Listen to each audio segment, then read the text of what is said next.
waxaa soo baxay tallabooyinka ballaran ee Turkiga ku taageeraya Qudus iyo falstiin sidoo kale falclainta dawladaha carbeed ee diidan xadgudubayada iyo gardarada joogtada oo ku hayo guumaystaha yahuuda dadka reer Qudus iyo masjidka barkaysan ee Alaqsa.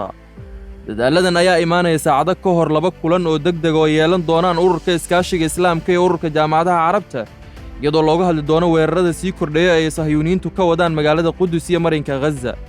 tan iyo fiidnimadii isniinta 24 falstiiniyiin ay ku jiraan 9 caruur ayaa ku shahiiday 103 kalena uu dhaawac kaga soo gaaray intii ay socotay duqeynta guumaystuhu ku garaacay Gaza halka 612 dhaawac laga diiwaangeliyay masjidka Alaqsa kadib weerarkii ciidamada yahuudu ay qaadeen sida ay sheegtay wasaaradda caafimaadka Falstiin.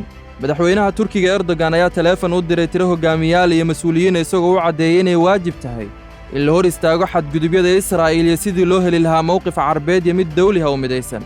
sidoo kale wasiirka arrimaha dibadda Turkiga Mawlud Cavusoglu ayaa teleefon u diray wasiirada arrimaha dibadda Falstiin, Iran, Algeria, Tunisia, Pakistan iyo Ruushia.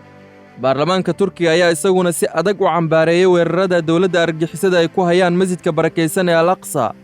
afhayeenka xisbiga cadaaladda iyo horumarka Umar Jaliig ayaa beesha caalamka ka dalbaday in si degdeg ah loo joojiyo weerarada iyo xadgudubyada. jaaliyadaha carbeed ee Turkiga oo ay ku jirto jaaliyadda Soomaaliyeed ayaa iyaguna cambaareeyay weerarada sahyuuniyiintu ku hayaan masjidka barkaysan. dhinaca kale madaxweynaha golaha sare ee madaxtooyada Liibiya Mohamed Menfi ayaa mar uu la hadlayay madaxweynaha Falstiin u cadeeyay mowqifka Liibiya ee taageerada iyo garab istaagga qadiyadda Falstiin.